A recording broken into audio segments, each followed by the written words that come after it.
The new area of interest of European imperialism, which began at the very beginning of the 15th century, the seizure of the Canary Islands, was limited not only to the expansion of Spain, Britain, France, the Netherlands, Portugal, and later Germany. Belgium also had its own colonies, which itself became independent only in 1833, after the Belgian Revolution, and then some clashes with neighboring countries.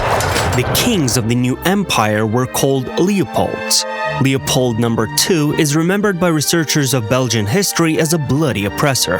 He ruled for the whole of the last third of the 19th century and 9 years in the 20th century. To rephrase it, at the height of the exploitation of the colonies of Belgium. Leopold II loved to mock those who lived in Belgium-colonized part of Africa. So how did he do it? Secret Chronicles here. The topic of this episode is what Leopold II did to slaves and also local population of colonized by Belgium part of Africa. Leopold's biography before the control of Congo Basin. Born in 1835 to a German father and a French mother of royal blood, Leo observed around him another wave of European people's liberation revolutions in his early teenage life. They were once again focused on the extermination of the monarchy in Europe as phenomenon. Thus, even then, listening attentively to his domineering father, he realized that Europeans were no longer suitable as slaves. So slaves must be found elsewhere, where people do not have firearms or enough power or knowledge of their human rights to defend themselves from intruders. At least, that's what the teenage boy thought.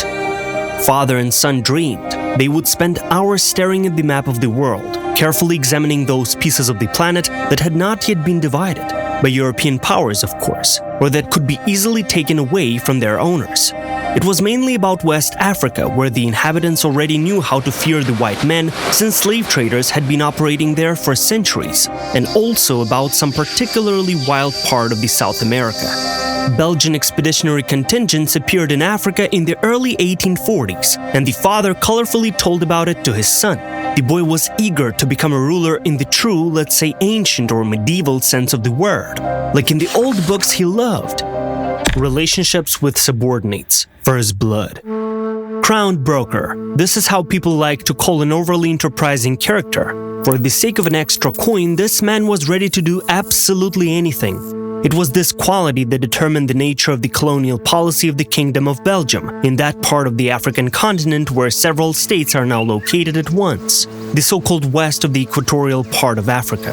Although the first victims of Leopold's commercial behavior were not limited to Belgium's African campaigns, the imperialist grin was also evident during the division of European lands, in which Belgium's closest neighbors, the Netherlands, France, Germany, and Luxembourg, participated. The king intrigued, playing on the contradictions of the entire orchestra.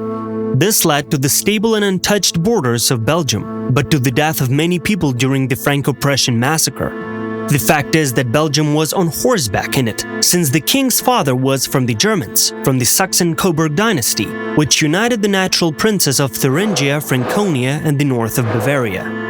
The people who served in his palace were more than once exposed to dangers because of his obsessions related to economy and adventurous thoughts of taking over the entire planet. He could issue weird orders, the execution of which was equivalent to a flight to the moon for a tiny country, which was born just 2 years before the birth of the bloody dreamer himself. Young Leo was an exemplary son of his father, a typical German, a Prussian, that is, a scrimping, orderly, but with a huge flaw. He was inclined to military expansion. His only advantage is that he did everything to strengthen Belgium in the foreign policy arena and in the economy. Slaves from Congolese lands. The first colonies in Africa began to be conquered by the forerunner of the main protagonist of this story, his father Leopold I. It was back in the early 1840s. They were looking for raw materials there. Belgium in the second half of the 19th century and ancient Egypt. Do they even have something in common? Indeed. Like the pharaoh, Leopold II issued an edict that he considered the population of all the territories captured by his army to be property. All black people in the Congo Basin became slaves automatically. The king himself made no secret of the harsh reality that he had the right to do anything with anyone he wanted. And this was after the results of the Civil War that had outlawed slavery in the United States. What's more is that slavery continued in the history of mankind. Slaves were sold in the South America. In the year 1885, all the colonies for show merged into a single state with the derisive name of the Congo Free State, the CFS. However, despite the beautiful name, it was only the king's land. But above all, it served the African commerce of Leopold himself and his family. Any disobedience in the African possessions of the Belgian king, not within Belgium but outside of it, was punished at the very least by cutting off the hands. The whip was not an instrument of punishment at all, since it was used simply as a stimulant of work and proper behavior of the native population.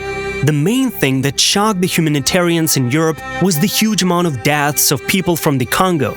Slaves increased the king's wealth at a massive rate, and he spent it not only on mansions and decorations for his countless women around him, but also invested it in the development of some industries in Belgium. In the last 2 decades of the 19th century, it was already becoming a partially industrial power. With the passing of time, it became the main center for the sale of diamonds, the business which is mostly held by Jewish, and it's all mostly thanks to slavery on another continent. The genocide of the indigenous population of the Congo Basin. How it happened. The numbers are such that it would be barely possible to believe when one hears the number of individuals. About 15 million people died during the period when Leopold II personally owned that part of the continent. This is exactly the same number as, according to most analysts, died in all of World War I. So the genocide, which took place with the consent of the said Belgian ruler, was in the first place at that time. The British consul Roger Casement found out that most of the slaves died out due to being kept in unsanitary conditions. Contagious diseases became the second tool for the vicious extermination of the indigenous population. Well, what other methods and tools did this man have? Obviously, beatings, amputations, and death sentences for those who were inclined to revolt on the local plantations. Ivory mining ceased to bring decent profits and decreased, proving this by constant disobedience. Often Africans were killed by the hundreds during mass demonstrations. They were all buried in ditches. In the 1890s, Leopold's representatives promised the Paris Conference that they would no longer use locals in rubber mining without their approval, but Belgians deceived the conference. The uprisings continued no matter what. Then the punishers began to use such cruel methods that they began to cut off the limbs not of their potential free workers, but of their small children. Others, seeing this, became more obedient, and the first ones could return to the plantation. In a tropical African family, despite many diseases, there could be many children. If someone did not want to work on plantations, on bone mining, on the construction of railways, roads, houses, and various manufactories, then the king's power apparatus, dehumanized by the riots, began to chop down heads. On one occasion, an innocent child worker lost his head for laughing inappropriately after the awkward movement of one of the guards. And the overseers in the so-called Free State were selected those who in their daily lives were the literal meaning of sadism. And the overseers were hired from all over the world. But justice had to happen, right? Let's take a look at another chapter of our story. The strong criticism of Leopold II by the European public in his last days. The greatest thinkers of the late 19th century and even some businessmen and rulers condemned the wide-ranging genocide perpetrated in Western Equatorial Africa, and indeed the very fact of slavery reigning there. And the British Crown even appointed a special consul. He was to assess the observance of human rights in the lands of the Congo Free State. In the end, Leopold II, the last pharaoh on our planet Earth, had to give up all those lands in 1908 and hand them over to the population of Belgium. And then an attempt was made on the king's life by an Italian anarchist who fired several shots at a passing carriage in which the Belgian rich man was driving around the center of Brussels.